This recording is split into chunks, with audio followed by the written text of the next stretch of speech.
Selamat sore. Pertama saya ucapkan terima kasih ini. Mungkin ada ini mukanya baru semua, jadi saya agak bersyukur juga gitu. Soalnya kalau kemarin-kemarin tahu bahwa biasanya acaranya saya yang buka gitu. Jadi biasanya saya yang repot-repot, saya yang membuka, orang lain yang ngomong gitu. Ternyata kali ini saya yang repot-repot, nggak ada pembukaan, saya yang ngomong gitu. Jadi emang agak aneh. Tapi dimulai saja. Perkenalan, mungkin nama saya Pai. Saya aktif kalau di kami di ITB dibilang kelompok keahlian ilmu desain dan budaya visual, dan juga di FSK Forum Studi Kebudayaan. Kemudian saya ditugaskan untuk pertemuan kali ini menyampaikan mengenai mirror image. Jadi diskusi ini memang diadakan untuk membongkar kira-kira citra itu apa saja sih. Jadi selama ini kita suka mendengar kata citra, pencitraan atau lain sebagainya. Tapi sebenarnya secara standar keilmuan apa saja citra gitu. Makanya ini pertemuan kelima dan mudah-mudahan formatnya diskusi. Jadi saya itu punya kejelekan berusaha menjelaskan segala sesuatu sebaik mungkin gitu. Jadi kadang-kadang filenya banyak gitu. Orang lain bingung, saya senang gitu kan. Saya tahu itu tidak baik gitu. Jadi saya singkat saja kali ini, mudah-mudahan kita bisa diskusi yang ramai gitu. Jadi mirror image tidak lepas dari si bapak satu ini, Jacques Lacan. Saya yakin sudah banyak yang mendengarkan nama beliau. Pertama kali muncul kata mirror image, sebenarnya bukan mirror image, sih mirror stage, tahapan cermin, tahapan bertatap mata. Pada esai awalnya di Kongres IPA, International Psychoanalysis Association, The Mirror State as Formative of the Function of the Eye as Revealed in Psychoanalytic Experience, tahun 49.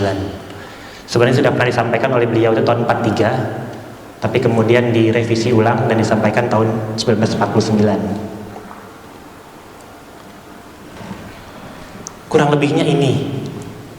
Jadi kalau kata Lacan, mirror image itu adalah the child identifies with an image outside himself, be it real image or simply the image of another child.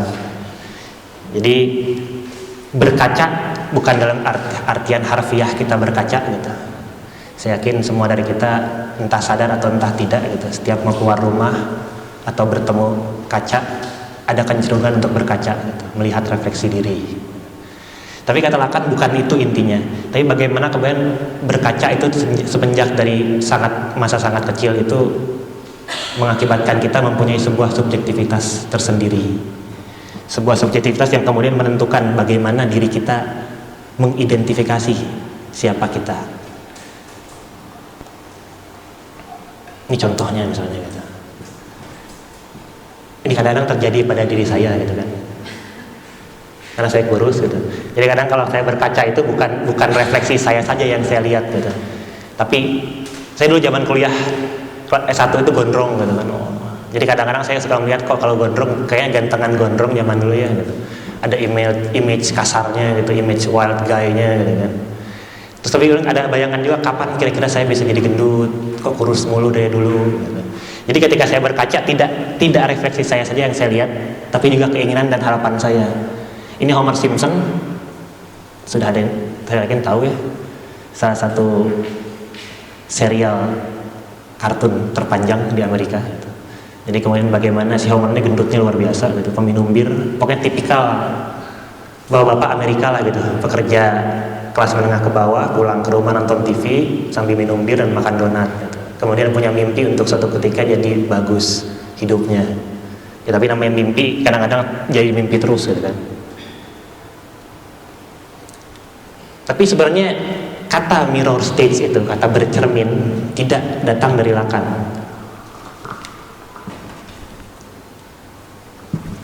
Jadi Lacan mengambil observasi dari Henry Wallon, seorang psikolog Prancis.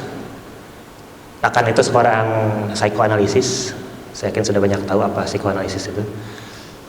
Prancis yang mengambil perbedaan antara reaksi bayi manusia dengan simpanse ketika melihat refleksi diri mereka di cermin. Menurut Wallon, anak-anak begitu terpesona dengan refleksi mereka, sementara simpanse dengan cepat kehilangan ketertarikan. Jadi Wallon ini 41 atau 43 saya lupa, membandingkan reaksi anak-anak sekitar umur 6 bulan ketika dihadapkan dengan cermin gitu. Jadi kalau bayi manusia itu ketawa, ini bapak-bapak ibu-ibu sini sudah punya anak gitu kan. tersenyum, kemudian memainkan rambutnya, megang hidungnya, atau memegang cermin itu dan menunjuk-nunjuk satu bagian tertentu. Sementara simpanse hanya sepersekian detik ketika ditaruh di depan kaca hilang minat. Udah aja gitu. Mungkin tidak peduli ini siapa sih depan saya gitu. Selesai cerita. Nah, bagi Lacan perbedaan ini menjelaskan kecenderungan mendasar dari manusia untuk terpesona oleh gambaran visual image, yang kemudian menyebabkan terjebaknya mereka ke dalam yang imajiner. Nanti akan saya jelaskan sedikit tentang apa yang imajiner itu. Ini saya kutip langsung dari esai awalnya. We have only to understand the mirror stage as an identification. Cara kita mengidentifikasikan diri kita. Jadi ketika misalnya ada seorang yang citranya ingin tampil sebagai agamawan misalnya begitu ya. Jadi kemudian bagaimana dia mencari identifikasi diri dia melalui image-image yang kira-kira cocok dengan kriteria agamawan. Atau misalnya ada yang suka ngerok gitu ya, berpandangan bahwa oh gue pengen jadi rocker nih gitu kan. Makanya kemudian dia mau pakai baju hitam-hitam atau rambutnya gondrong gitu. Jadi mirror stage pada tahap itu hanya identifikasi kita terhadap siapa kita, in the full sense that the analysis gives to the term, namely the transformation that takes place in the subject when he assumes an image whose predestination to this first effect is sufficiently indicated by the use in analytical theory the ancient term imago. Yang lain lupakan saja Pak gitu. Ya, jadi ada dua kata penting kalau menurut saya di sini, yaitu identification dan imago. Imago itu image. Jadi bagaimana kemudian kita manusia normal gitu, normal dalam arti psikis dan fisik gitu, bisa mengambil identifikasi diri kita melalui citra, melalui image, melalui imago. Kemudian I am led therefore to regard the function of the mirror stage as a particular case of the function of the imago, which is to establish a relation between the organism and its reality, or as they say between the inner world and world. Ini sangat dekat kajiannya dengan René Descartes ya, cogito ergo sum, Rex Ensensa dan res cogito. Jadi ketika kita mengambil sesuatu dari kaca, ketika kita berkaca dan melihat refleksi diri kita, atau kita berkaca dan melihat refleksi diri orang lain, ada sesuatu yang membentuk kita secara inner world yang disebabkan oleh world itu, lingkungan, dunia lain di luar kita. Kemudian for Lacan, the mirror state establishes the ego as fundamentally dependent upon external object, on as other, as the so-called individual matures and enters into social relationship through language. This other will be elaborated within social and linguistic frameworks that will give each subject personality and his or her knowledge or other psychic disturbance, its particular characteristic. Jadi kadang-kadang umum kalau punya anak gitu ya, kalau saya punya ponakan sih, belum punya anak gitu. Jadi kadang-kadang kalau saudara-saudara saya yang sudah punya anak gitu, suka melihat, mengambil satu citra dan bilang bahwa tuh kamu kalau sudah besar jadi kayak itu dong gitu. Anaknya pinter, rajin beribadah, suka menabung, pokoknya ideal lah sifatnya gitu kan. Kemudian sadar atau tidak menurut Lacan, kata-kata kita, kata-kata orang tua atau paternal figure ya, orang figur-figur otoritatif, kemudian menghasilkan sesuatu bayangan di benak anak itu bahwa saya harus jadi seperti mereka. Kalau saya kadang-kadang hari Minggu suka jalan-jalan di ITB gitu Pak ya. Jadi kadang-kadang hari Minggu itu banyak, ya entah alumni ITB atau siapa saya nggak tahu gitu kan. Tapi suka jalan-jalan bawa keluarganya berdua atau bertiga gitu, anaknya. Terus pernah sekali waktu saya ketemu bapak-bapak di dekat perminyakan di belakang sana. Terus bilang ke anaknya mungkin SD gitu kan. Bilang kepada anaknya, tuh nanti kalau sudah gede kuliah di sini ya, di ITB, di perminyakan biar kayak Pak Hatta Rajasa. Apa sih di balik kata perminyakan, di balik kata ITB, di balik kata seorang tokoh besar? Menurut Lacan itu adalah ideal, satu ideal tertentu yang kemudian disimpan di benak orang tua dan ditransferkan ke benak anak-anaknya. Untuk kemudian ideal itulah yang jadi patokan bagi si anak itu untuk bekerja, untuk meraih mimpi. meraih cita-cita. Ini sangat dekat kaitannya dengan tripartite division of human subjectivity, 3 pembagian psike manusia menurut Freud, id, ego, dan superego. Tapi saya tidak akan jelaskan di sini. Tapi intinya kemudian bagaimana hal-hal semacam bercermin ini menurut Lacan masuk ke dalam ranah superego. Superego itu sesuatu yang sifatnya super ideal gitu ya, menurut Freud. Bagaimana kemudian kamu harus jadi siapa misalnya, kamu harus jadi si A, kamu harus jadi si B, kamu harus jadi si C. Ketika kamu tidak bisa mencapai itu, hukumannya lebih berat daripada hukuman yang kita kenal. Entah itu tekanan batin, entah itu apa, dan lain sebagainya. Jadi pada tahapan cermin atau mirror state, tatapan manusia tidak sebatas berada dalam taraf kesadarannya, kesadaran mengenai dirinya, tetapi juga mengenai simpanan pengalaman dan impian-impiannya.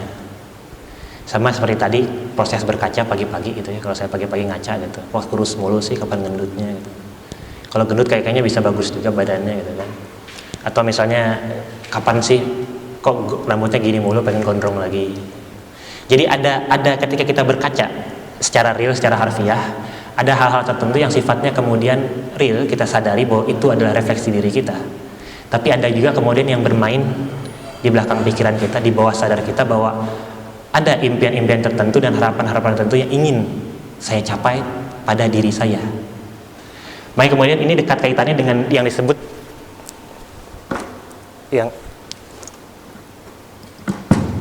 yang disebut dengan body image gitu kan, citra tubuh. Kalau misalnya yang menarik itu kemudian mungkin Mbak Twin lebih tahu nih, pergeseran antara bagaimana maskulinitas itu diproyeksikan oleh advertising, oleh iklan gitu kan. Kalau zaman dulu kira-kira yang maco, maskulin gitu kan, itu orang-orang yang berbadan besar, berkulit hitam, berkumis tebal gitu kan. Tapi kemudian sekarang citra itu digeser, jadi cowok-cowok metroseksual katakanlah ya, klimis, rajin ke gym gitu, six pack, lain sebagainya, wangi gitu kan. Jadi citra macho, image macho itu sudah digeser. Perkaranya sekarang, bagaimana kemudian orang yang melihat citra tersebut mengidentikan dirinya dengan citra tersebut. Contoh yang gampang misalnya kalau ada cowok-cowok, karena saya cowok kebetulan gitu ya, kemudian merasa butuh untuk mendekati perempuan, maka hal pertama seringnya yang dia cari adalah apa sih yang perempuan tersukai dari citra cowok gitu. Makanya sekarang demam Korea di mana-mana kan Pak gitu, Bu. Ya entah cewek entah cowok gitu, karena menurut mereka kemudian Korea, citra band boys band atau girl band Korea itu adalah mewakili kecantikan, walaupun hasil operasi plastik semua kan gitu. Itu contoh identifikasi, bagaimana kemudian kita mengidentifikasikan diri kita dengan sebuah citra yang belum tentu cocok dengan diri kita. Makanya ada istilah korban mode kan gitu. Untuk mode, demi mengikuti mode semuanya dilakukan. Ini symbolic order. Kalau kata Lacan, simbolik itu yang memisahkan diri kita. The only way for people to escape the illusion of the imaginary is to uncover the linguistic symbol that shape those illusion. Jadi contoh gampangnya, kalau saya suka ambil contoh begini. Saya suka bola, ada teman saya pun suka bola. Terus kemudian beberapa hari lagi akan final Piala Champion gitu ya, antara Bayern Munchen sama Chelsea. Saya suka Chelsea, teman saya suka Munchen. Ketika saya pakai seragam Chelsea dan teman saya pakai seragam Munchen, dan kami pergi ke suatu tempat untuk menonton final Champion bareng, apakah sama posisi kami? Pada dasarnya saya penggemar bola gitu kan, teman saya penggemar bola. Tapi ketika masuk ke dalam sebuah ruangan dengan seragam yang berbeda, apakah kami sama? Tidak tentunya, karena kemudian terpisahkan oleh seragam, terpisahkan oleh ideologi, satu mendukung Munchen, satu mendukung Chelsea gitu kan. Itu contoh yang simbolik. Jadi kalau terkalahkan, simbolik itu bukan simbol dalam arti kata bahasa, bukan. Simbolik itu apapun yang memisahkan kita dengan diri kita sendiri atau kondisi di luar diri kita. Pemilihan bapak-bapak, ibu-ibu ketika masuk memilih tempat duduk, memisahkan dirikah dengan yang lainnya? Pemilihan tempat duduk itu menentukankah terhadap identifikasi diri Anda? Iya atau tidak kira-kira? Kalau saya kalau duduk masuk ke ruang kelas yang bentuknya seperti apapun gitu, saya akan selalu cenderung duduk di pojok gitu. Entah kenapa gitu kan. Tapi ada orang tertentu yang duduk di depan atau duduk di belakang atau lebih tertarik duduk di tengah-tengah gitu. Padahal dalam konteks realnya, konteks sebenarnya kita sama-sama di dalam ruang kelas gitu. Jadi yang simbolik itu yang memisahkan kita. Jadi kalau kata Lacan itu seperti Marx berpikir tentang ideologi sebagai produk yang ditutupi kekuatan ekonomi. Jadi Lacan melihat yang imajiner sebagai produk dari dan dipisahkan atau ditutupi oleh linguistic forces, faktor kebahasaan. Mungkin ada yang pernah mengetahui bidang ilmu semiotika gitu ya, perbedaan antara ayam dengan ayah, cuman beda satu huruf kan gitu. Tapi karena ada ayah maka ada ayam, ada difference istilahnya gitu. Jadi segala sesuatu yang memisahkan kita, kalau kata Lacan itu adalah yang simbolik. Saya terpisahkan oleh teman saya yang suka Bayern Munchen karena saya suka Chelsea. Jadi kalau kata Lacan, it was not the stream of pictures passing across the mind eyes that determine human behavior. Jadi bukan gambarnya yang menentukan, akan tetapi the unconscious web of words and phrases that lay beneath the images. Jadi sesuatu di balik gambar itu yang menentukan kita melihatnya. Saya paling suka lihat iklan mobil. Bukan iklannya sebenarnya saya lihat, tapi ide di belakang mobil itu. Apa sih persamaan antara Grand Livina, Kijang, kemudian Avanza, Xenia dari segi iklan? Target pasarnya kan sama-sama menengah ke atas, keluarga kecil menengah ke atas gitu. Makanya hampir di semua iklan itu yang masuk kan adalah ada ayah, ada ibu, ada anak, entah satu atau dua, naik mobil itu mengunjungi kakek atau nenek, atau bareng-bareng jalan-jalan sama kakek atau nenek. Jadi yang kemudian membuat orang laku, bukan laku maksudnya membuat mobil itu laku, adalah kemudian ide di belakangnya itu bahwa oh iya kalau saya beli mobil ini, saya bisa ngajak anak saya, istri saya jalan-jalan ke rumah orang tua saya. Jadi seringnya yang kemudian yang mengganggu kita bukan gambarnya, tapi ide di balik gambar itu. Seperti misalnya sekarang lagi rame Lady Gaga ditolak ya, ditolak untuk manggung. Apakah Lady Gaganya yang ditolak?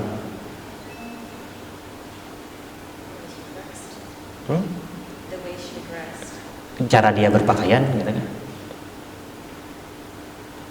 Tapi kalau kita kaji baik-baik, itu dangdut pantura lebih parah loh dari Lady Gaga. Organ tunggal gitu kan, atau tarling yang biasa tampil di pantura itu lebih ya saya laki-laki gitu dan saya normal gitu, tapi ketika melihat gambar-gambar atau melihat videonya atau kebetulan lagi langsung di sana, saya malu juga gitu nontonnya gitu. Jadi saya cowok lah gitu ya. Jadi yang kemudian ditolak, menurut saya ditolak itu saya yakin bukan ide tentang seksualitasnya. Saya yakin ada sesuatu lain yang kemudian menyebabkan Lady Gaga ditolak. Apa itu ya saya tidak tahu gitu. Tapi saya yakin bukan ide karena dia berpakaian seperti itu, bukan ide kemudian dia menodai agama gitu, membawa simbol-simbol agama. Yang Madonna dari zaman kapan juga pakai salib di panggung gitu kan. Atau kemarin siapa namanya yang Kanada itu, Irshad Majid ya, yang ditolak oleh ya sama, yang menolak pun sama gitu kan. Apakah Irshad Majid yang ditolak? Ya, kalau itu kan lebih jelas karena kemudian dia menyatakan diri lesbian kan, kemudian menyatakan untuk persamaan hak antara kaum hetero dan homo gitu. Itu yang ditolak bukan dia, tapi ada ide di balik kedatangan dia. Seringnya seperti itu. Jadi yang kita terima atau istilahnya apa, mengganggu kita bukan gambarnya, tapi ide di balik gambarnya. Permasalahannya menurut Lacan, kita kerap tidak sadar dengan gangguan akan ide di baliknya. Ini kurang lebih skema Lacan mengenai mirror image. Ego ini saya, diri kita, manusia, personal individu, internal self kalau kata Lacan. Kemudian kita menatap kepada kaca, mirror. Yang di balik kaca itu ada imago, misrecognized ideals. Kemudian apa yang kita lihat ketika menatap kaca adalah refleksi pantulan dari apa yang kita lihat di layar itu. Menurut Lacan itu kemudian membentuk alienating identity, jadi kita yang lain. Ini harfiahnya semacam ini. Tapi sekarang kalau misalnya kita bagi, kita posisikan bahwa si ego ini menonton layar, menonton film, iklan, membaca, melihat kerumunan orang. Apakah kemudian di balik layar kaca itu, di balik film atau sinetron dan sebagainya, tidak ada ideal tertentu? Apakah kemudian di balik sebuah buku bacaan tidak ada ideal tertentu? Ideal itu yang kemudian kita tangkap, menghasilkan feedback ke kita dan membentuk identitas yang terasing. Makanya dalam terminologi Lacan itu ada the other, yang lain, lian. Lian itu yang kemudian menyebabkan kita tidak bisa bergerak bebas, karena kemudian ada yang membatasi diri kita secara fundamental.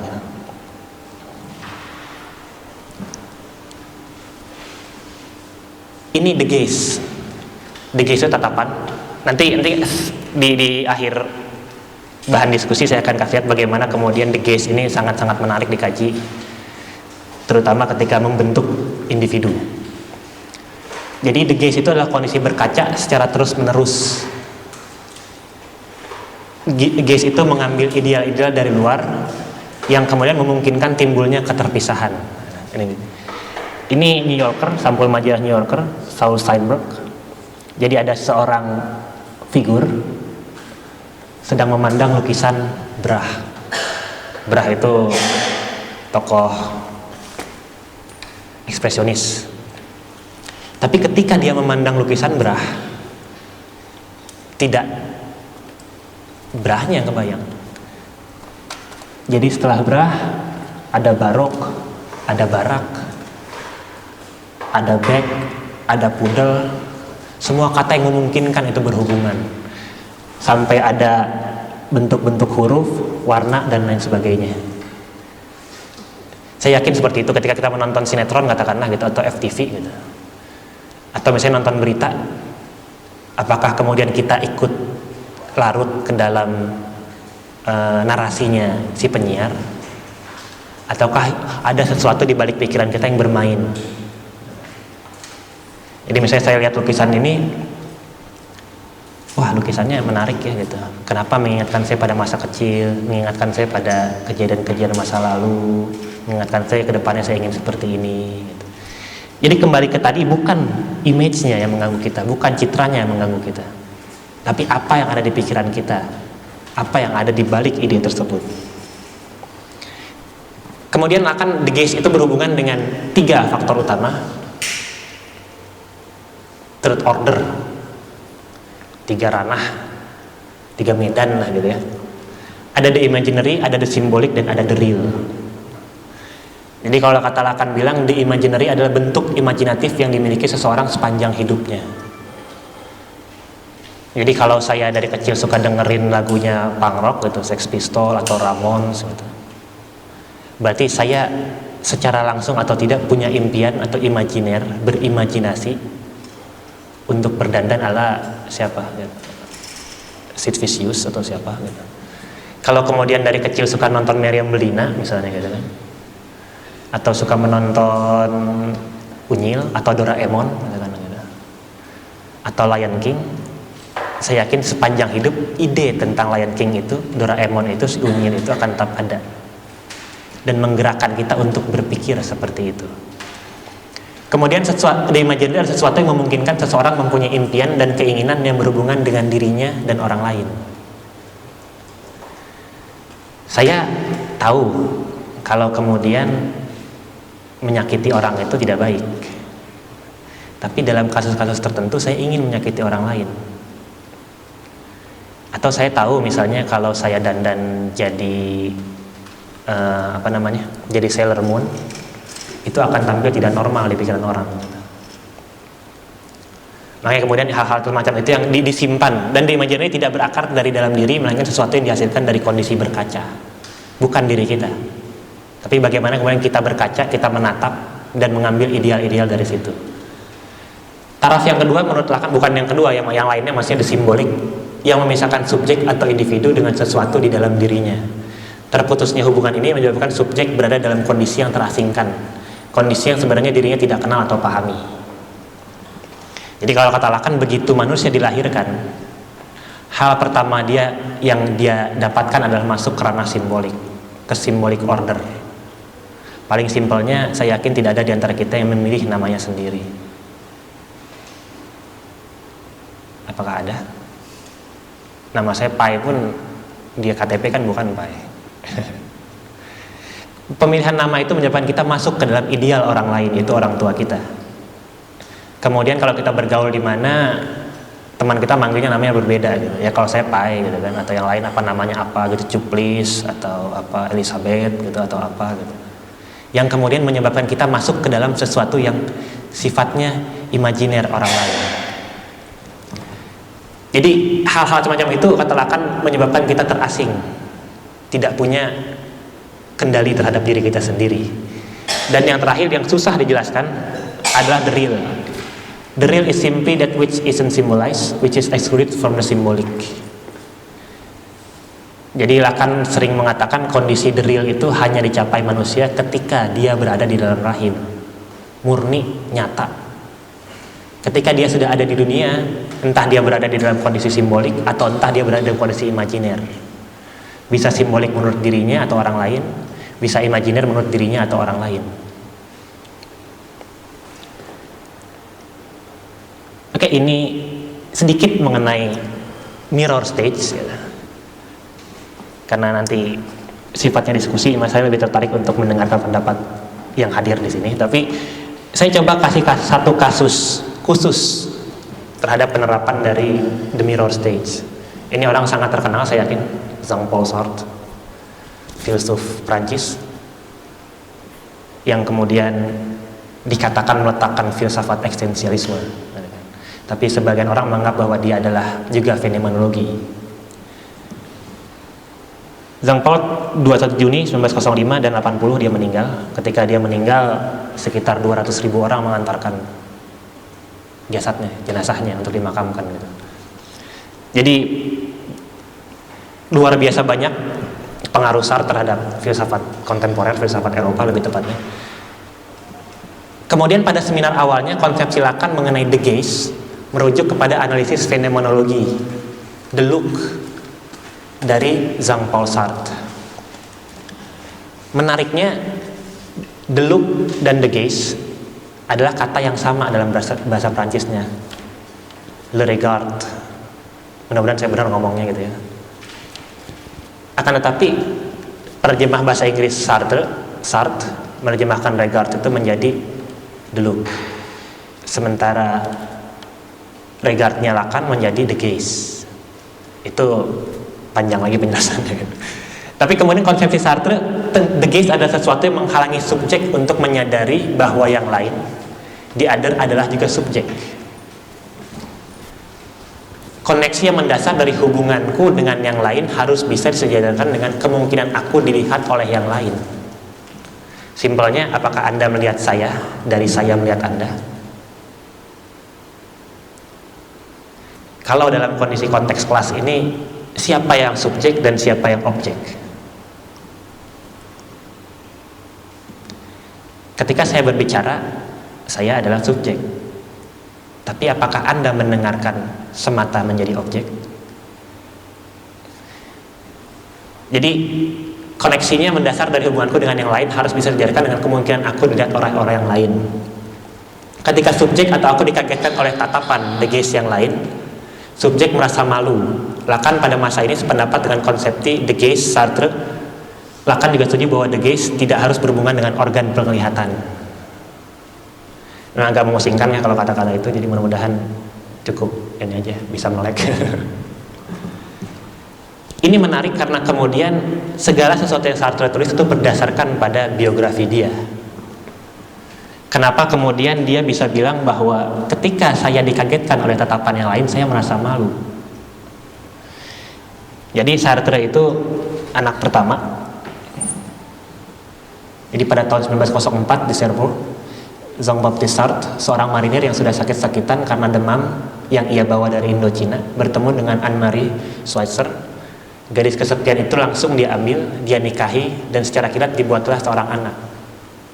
Aku sendiri. Itu Sartre yang nulis. Dari biografinya Kata-kata Lemotz. Jadi nggak panjang-panjang ternyata ceritanya Sartre dilahirkan gitu. Bapaknya marinir pulang perang, sakit-sakitan malaria waktu itu. Ketemu perempuan, cewek di Cherbourg. Kesepian ceweknya gitu. Entah bagaimana nikah yuk gitu. Selesai cerita. Setahun kemudian ayahnya meninggal. Jadi Sartre sejak umur 1 tahun adalah tidak punya bapak. Kemudian pengalaman masa kecil Sartre, kejelekannya menjadi dasar eksistensinya. Saya minta pendapat yang jujur, ganteng gak sih Jean-Paul Sartre?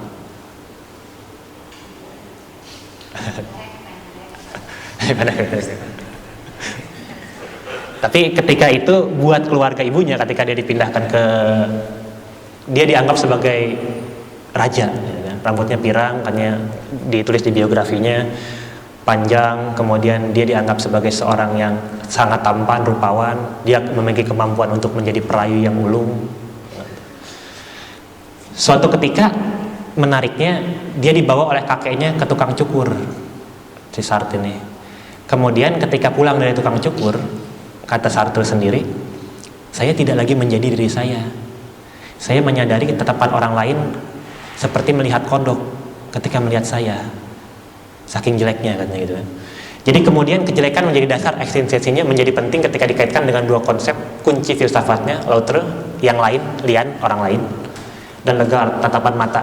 Bagi Sartre, adanya yang lain itulah awal kejatuhanku.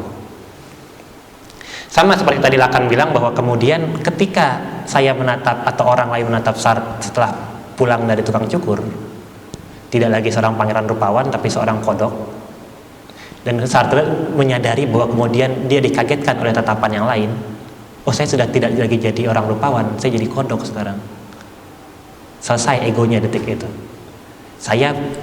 Si Sartre menyadari bahwa itulah awal kejatuhanku. Ini lucunya dua orang ini hidup di masa yang hampir bersamaan gitu.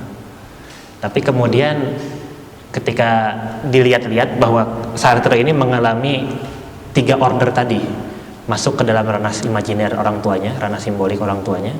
Kemudian ketika itu juga dibuang dari ranah simbolik itu, dibuang dari ranah imajiner itu, ketika menyadari bahwa dirinya adalah kodok, jelek, dan kemudian tidak pernah bisa menemukan apa sih yang real dari diri saya.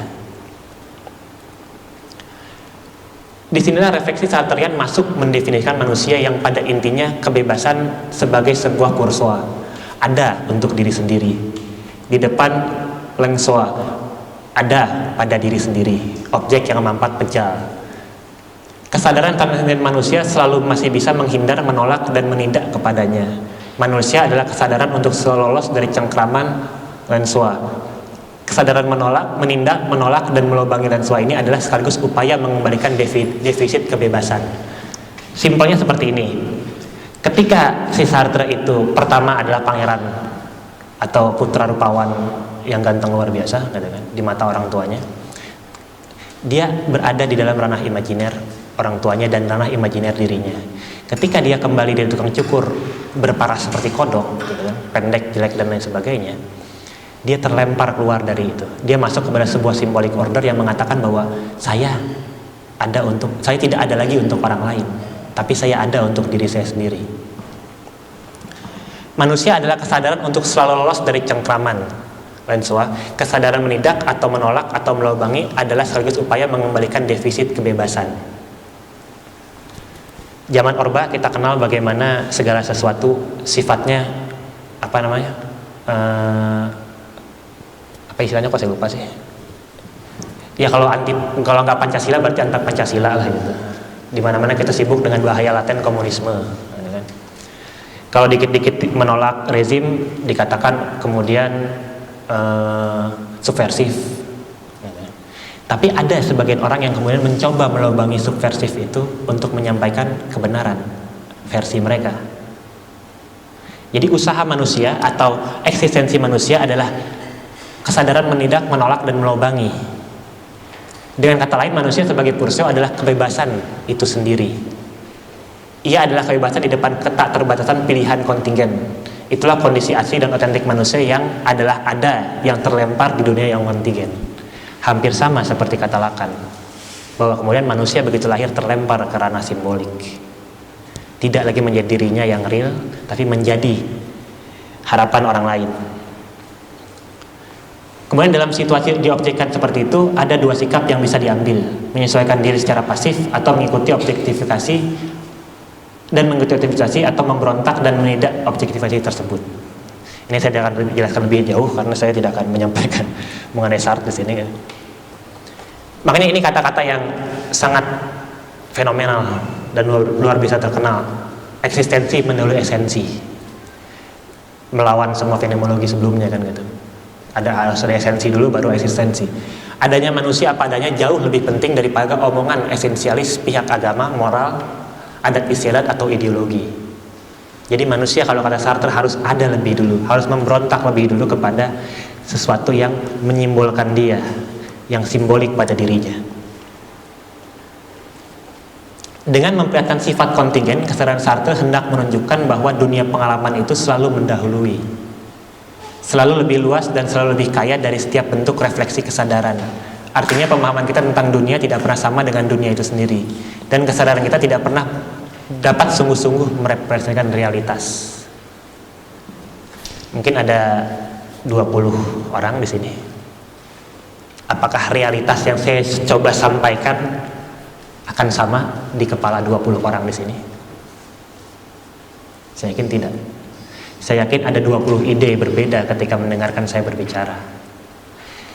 Pengalaman Anda menentukan apakah materi yang saya sampaikan kemudian kena atau tidak. Karena kemudian yang sifatnya pengalaman menurut Sartre dan menurut Lacan juga adalah sesuatu yang luar biasa punya kekuatan. Kalau anak kecil ada panci mendidih, gitu. Terus ada anak kecil umur 2 atau 3 tahun atau 4 tahun, kemudian dikatakan kepadanya, kamu jangan pegang panci itu ya, panas, nanti tangan kamu melepuh. Kira-kira mengerti nggak anaknya? Karena kemudian konsep melepuh itu tidak ada di pikiran dia. Pengalaman akan melepuh itu tidak ada di pikiran dia. Ketika dia pegang itunya, pegang katelnya itu, pegang pancinya itu, dan tangannya kepanasan, maka saya yakin sepanjang hidupnya dia akan ingat pengalaman tangannya melepuh kena katel.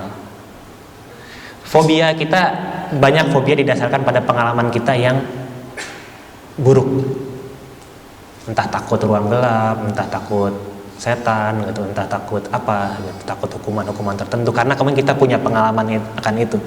Jadi kalau kata Sartre, pengalaman kita yang selalu mendahului. Ketika teman-teman ingin, bapak ibu pengen masuk ke ruangan ini hampir semuanya muka baru soalnya gitu. Apa pengalaman yang membuat masuk ke dalam ruangan ini?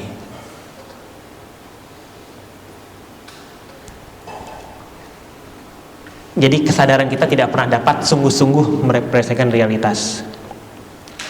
Ini yang kemudian jadi paradok dalam Sartre. Sartre sadar bahwa moral membutuhkan bukan hanya ide kebebasan, tapi juga ide persaudaraan.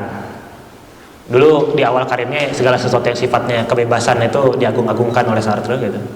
Jadi orang lain adalah neraka kata dia. Aku berpikir maka segala sesuatu harus seperti diriku.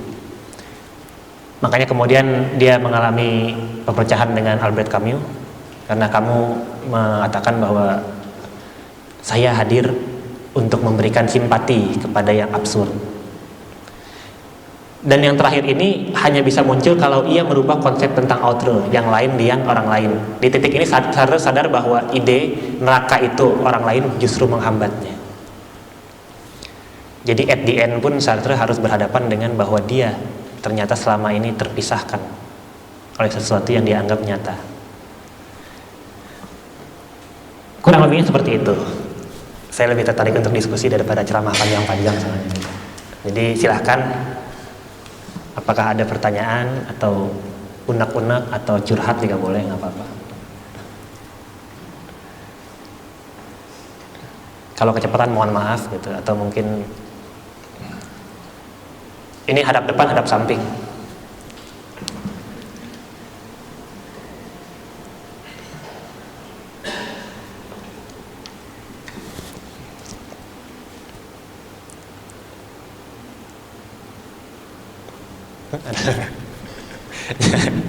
Jangan jadi terpana pada gambar.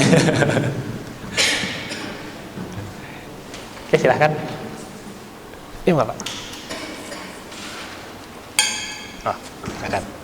Duduk Bebas. Terus terang saya datang ke sini karena saya ngokok. Saya mungkin kalau yang sering baca Millennium Salon TV baca tulisan saya. Atau kalau hari Jumat 2 Jumat sekali saya muter film di Komplek. Kira-kira tujuannya mungkin hampir sama dengan forum ini, tetapi lebih berbahasa yang dimengerti oleh kawan-kawan kita yang benar. Terus terang saya kesini diundang teman dari layar kita, tempat kita muter film di CCR dan di tempat lain. Dan karena katanya di sini ini ada acara seminar budaya ya. Menurut saya memang dari dulu nggak ada ya. Setelah mengamati 40 tahun saya masih berkesimpulan nggak ada. Nah ini yang juga di samping itu saya sendiri terus terang tertarik pada masalah language atau bahasa yang kita pakai di PKD. Seperti saya bayangkan dan saya yakin bahwa bahasa semacam ini mungkin nggak akan nyambung dengan teman-teman dari sipil, dari arsitek, dari kita dulu zaman dulu kita ini satu departemen dengan sipil, seni rupa ini satu departemen sipil dengan arsitek, dengan planologi, dengan teknik penyiaran dan geodesi, Fakultas Teknik dan Perencanaan. Tapi dari pengalaman saya kuliah selama ini juga tidak pernah mereka berkomunikasi. Bahkan sipil dengan arsitek yang supposedly paling dekat itu juga nggak nyambung mau. Makanya mereka jalan sendiri-sendiri. Jadi istilahnya itu komunikasi akademik atau intelektual diskurs itu nggak ada. Makanya waktu saya kesini, mungkin yang belum tahu, saya baru 2 tahun di Indonesia.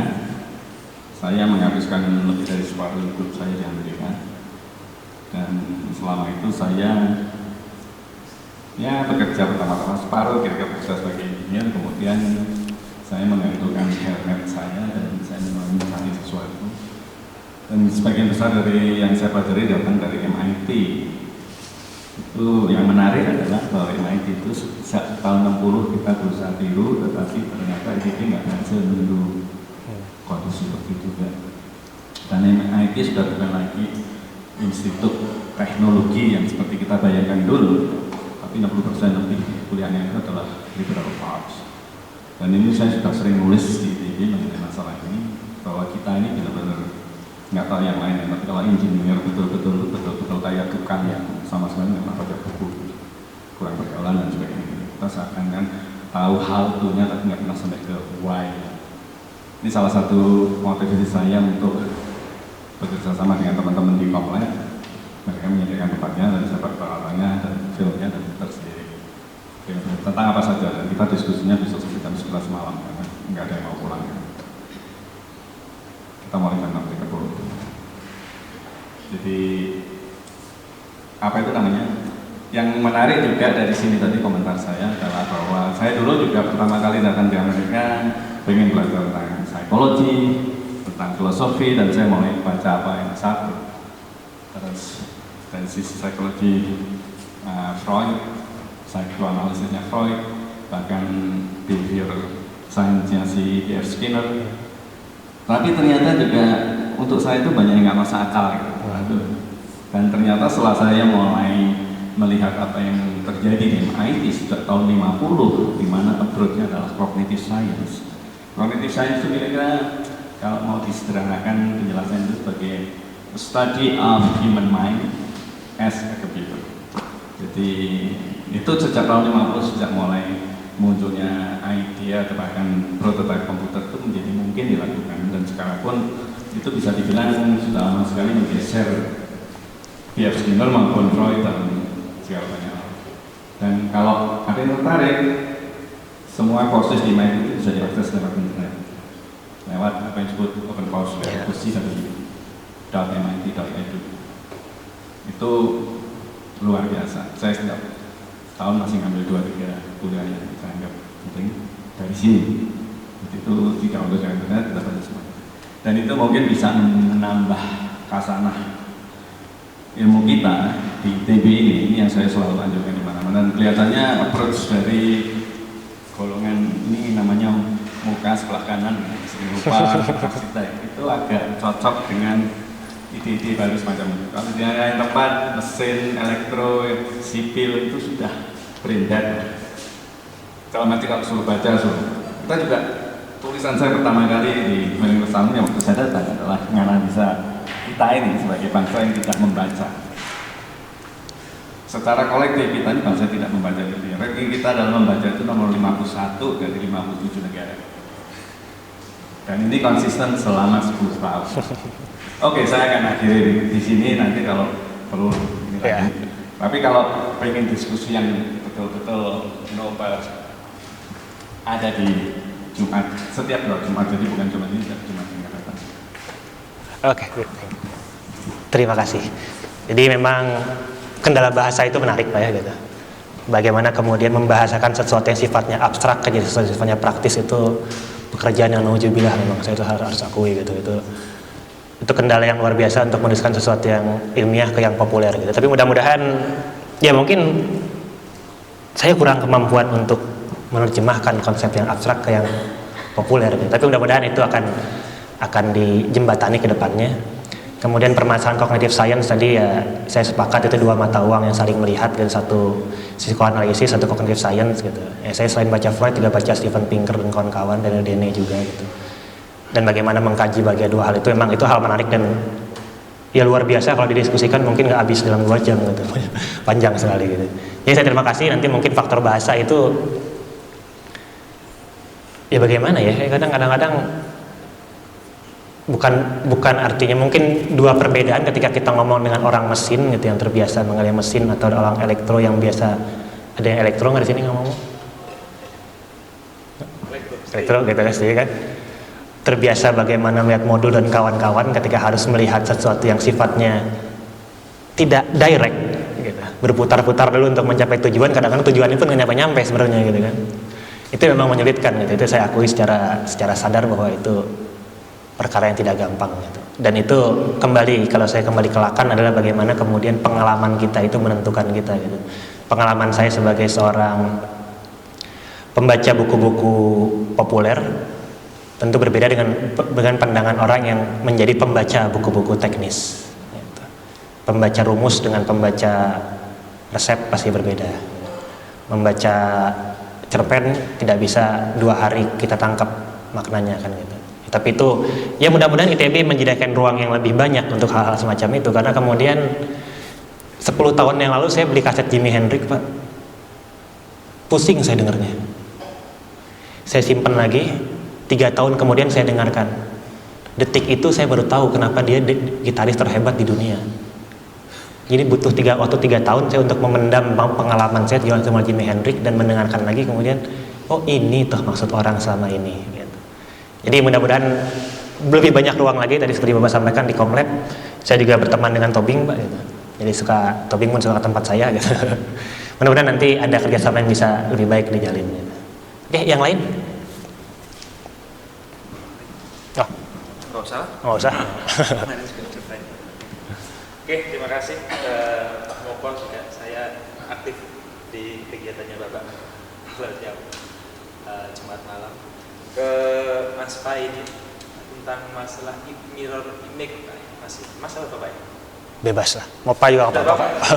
Sudah Bapak. Kalau ditanya sudah Bapak, pengennya jawabnya belum sebenarnya. Oke, gini Mas Pai. Sekarang kan musimnya zaman digital ya, SMS atau apapun. Saya punya kecenderungan yang aneh untuk melihat teman-teman saya di kelas gitu contohnya. Saya lihat dia aktif sekali nge-tweet gitu contohnya. Dia aktif sekali Facebookan gitu. Kemudian juga di mailing list aktif. Tapi ketika interaksi sosial secara langsung face to face atau mungkin dia harus presentasi di kelas tidak punya kemampuan sehebat dia ketika di maya. Itu pembentukan karakter yang seperti itu kalau tadi dibahas dengan beberapa pendekatan filosof atau mungkin dari ahli-ahli tadi ya, itu termasuk yang bagaimana? Padahal kan realistis dia itu hidup di dunia nyata yang seperti itu, tapi dia tidak punya kemampuan untuk mengungkapkan apa yang mungkin ada di dirinya. Dia lebih cenderung untuk bisa aktif ketika tidak bertemu langsung dengan orangnya. Apakah itu sebuah masalah sosial ataukah itu akan kecenderungan yang wajar? Nah, itu yang pertama, yang masalah seperti itu. Nah, itu sudah etik, sudah banyak lah yang orang-orang seperti itu. Kemudian yang kedua tentang apa ya? Ini imajinasi. Ada poin-poin saya ada yang satu aja yang masalah imajinasi. Ini contohnya, saya tuh nggak punya bakat untuk melukis. Nah, saya orang stay, orang elektro. Tapi ketika mungkin pernah ada mobil lewat, kemudian kena tembok, kemudian temboknya kena bekas tanah gitu ya dari ban mobil yang berlewat, kan ada citra itu, ada bentuk. Saya bisa beli jenis, oh bentuknya bagus ya. Kalau saya satukan garis-garis tadi, jadi karakter kakek-kakek ini. Oh, itu namanya apa dalam bentuk mirror image.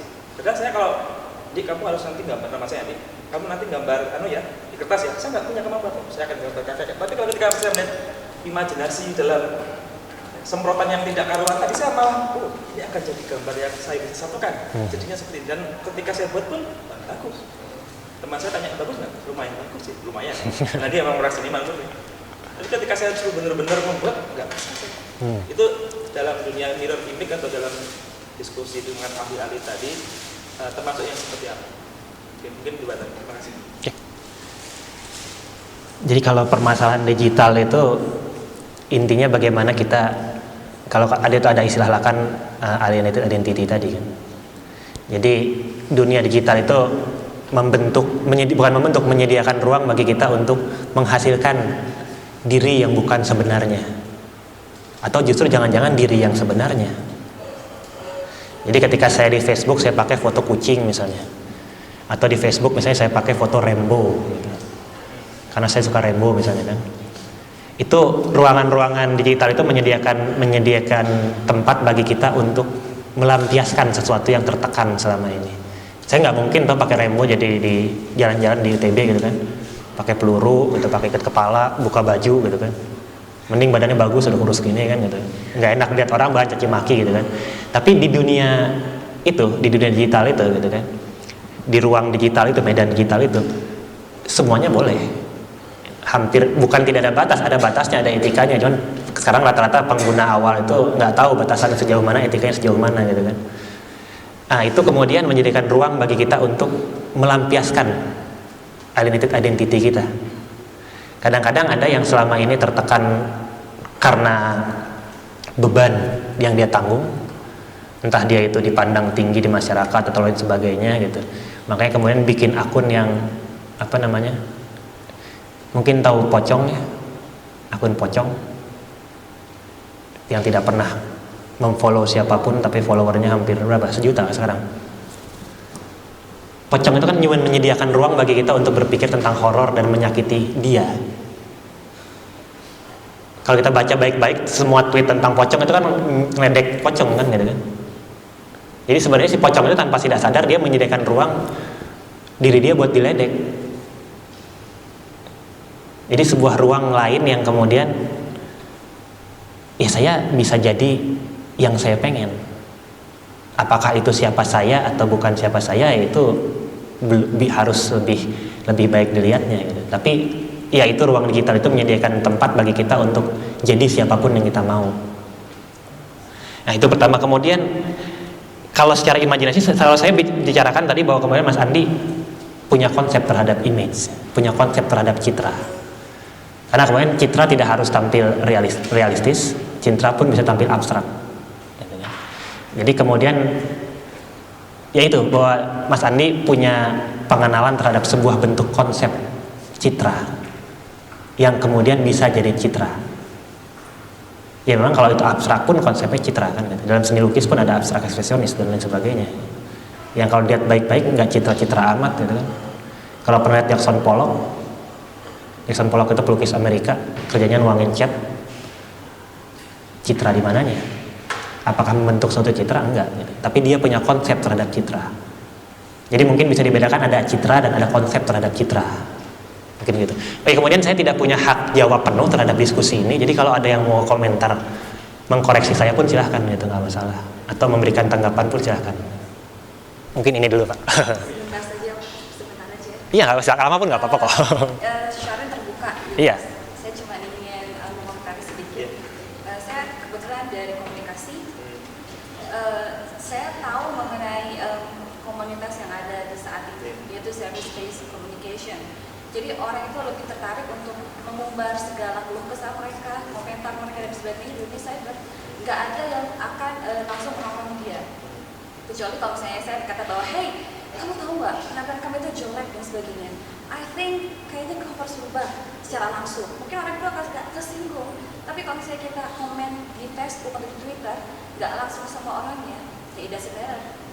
Karena memang ya, yang namanya cyberspace itu orang betul sekali nggak semua orang bisa berbicara dengan mudah tanpa ada yang harus kritik, tanpa ada orang yang harus langsung datang ke orangnya lalu kita langsung jump dan sebagainya. Jadi itu free. Memang sebenarnya secara etik itu kurang offended sekali. Tetapi ya itulah cyberspace, semuanya bebas. Bahkan secara trafficking, penjualan penjualan wanita secara bebas harus setelah itu komentar-komentar negatif saat dia dan sebagainya itu juga udah hal yang lumrah untuk mereka. Dan buat orang-orang yang biasanya soliter, orang-orang yang cenderung susah untuk berkata pada orang lain, ingin curhat, ingin mengatakan bahwa saya suka sama orang itu, saya kesel berada di ruangan ini karena, atau misalnya saya pengen ketemu dengan seseorang, atau juga kayaknya saya ada di sebuah event yang berbeda sebagainya. Buat orang yang jarang berbicara sama orang itu hal yang mudah untuk mengutarakan seperti Facebook. Saya punya seorang teman yang jujur aja dia agak pendiam, lalu pokoknya orangnya benar-benar nggak tahu deh dia tuh sudah dalam kondisi apa gitu. Tapi di Facebook dia lancar banget ngomong, aku lagi di sini, aku sedang senduhan seperti saya bingung, apa memang ini adalah sebuah kemajuan teknologi ketika Facebook dengan mudahnya diakses oleh semua orang, atau Twitter juga dengan cara men-tweet, sehingga akhirnya sebuah village, desa teknologi yang sudah diciptakan oleh manusia. Teknologi yang memang semua orang bisa berinteraksi tanpa mereka pun melupakan aktivitas sosial yang sebenarnya di masyarakat. Satu hal lagi, saya sambungkan dengan yang disebutkan oleh Pak Moko tadi, bahwa dia adalah seorang storyteller. Manusia pada saat ini lebih cenderung kepada aktivitas teknologi di internet. Mereka tidak bisa lepas dari aktivitas teknologi yang ada di teknologi komunikasi seperti seperti cyberspace dan sebagainya. Mereka merupakan si dongeng. Benar kata Pak Moko, kita udah lupa bagaimana caranya mendongeng terhadap adik-adik kita. Seperti misalnya, tadi kita sempat membahas tentang berbahaya ya. Memang jarang sekali orang tahu mengenai sistem berbahaya. Atau seperti karya Arini Pane, Sanusi Pane, mereka Kak Brady. Atau juga ceritanya yang paling terkenal itu, saya lupa. Si Jamian Cijohan dan sebagainya, saya lupa juga. Tapi saya banyak baca roman itu. Saya yakin tidak ada orang yang tahu. Atau juga cerita dongeng Kaisi Kancil, atau juga cerita tentang kehebatan Sang Kuryang yang membuang gunung Lausula itu dihempas begitu saja perahunya sehingga membuat katanya Tangkuban Perahu dan sebagainya. Saya yakin cerita itu dengan itu udah fairy tale, sudah merupakan suatu hal yang usang. Bahkan sekarang anak-anak kecil dikotori oleh, maaf agak sedikit negatif, dikotori oleh anime, terus kartun-kartun atau semacam cerita-cerita dari heroes Amerika dan sebagainya. Mereka lebih percaya pada Batman, atau dan sebagainya lah. Bahkan mereka mudah-mudahnya mengasih internet dan sebagainya. Atau Pak, kita punya dongeng yang lebih fantastik. Kita bisa belajar dari kearifan lokal wisdom dari semua itu. Itu sisi dari kenapa kita seperti ini. That's the reason mungkin sedikit saja walaupun agak nggak nyambung. Ya, apa? Nyambung juga ke sana sebenarnya. Gitu jadi. Oke. Pak Moko atau Bu Arwin dulu? Ya, silakan. Gimana? Saya Kareni Prabeswaro. Menurut saya yang kita dari kata baik sekarang internet memang membuka ruang ketika identitas itu tidak esensial, tidak fix, tidak rigid, tidak berhubungan dengan kita, tidak berhubungan dengan maksudnya geografi kita, tidak berhubungan dengan ras kita, tidak sepenuhnya embodied. Ya. Nah itu yang internet itu yang menurut saya memberikan ruang untuk bebas, karena identitas tidak esensial dan itu bisa menjadi sebuah pilihan dengan kita membayangkan sebuah diri yang kita inginkan atau kita butuhkan dengan situasi pada saat itu. Jadi identitas menjadi tidak esensial. Jadi saya bisa ngaku sebagai 25 tahun laki-laki kulit hitam di internet, dan kemudian saya meniru apa yang saya bayangkan sebagai laki-laki kulit hitam umur 25 tahun. Itu saya. Tetapi menurut saya itu adalah ruang yang memang sebetulnya menawarkan sesuatu yang positif juga di satu sisi. Di sisi lain memang kemudian karena kita tidak lagi bisa menghubungkan siapa yang kita ajak bicara dengan lokasi ras, lokasi tubuh, lokasi budaya, lokasi geografisnya, sehingga kita kemudian mengalami kegampangan juga tentang kita sebagai apa, dibahaskan dengan orang yang kita tidak tahu sebagai apa. Jadi saya misalnya menempatkan sebagai ibu, ketika saya menempatkan diri ibu jika saya sedang mengantar anak saya berenang, karena orang-orang di sekitar saya mengonstruksi saya dalam identitas saya. Itu menurut saya. Jadi kejelasan di satu sisi ada bagusnya mempunyai kejelasan identitas yang esensial, tapi di sisi lain menurut saya internet itu membuat kita bisa mengeksplorasi sebetulnya kita itu bisa menjadi apa aja. Ya.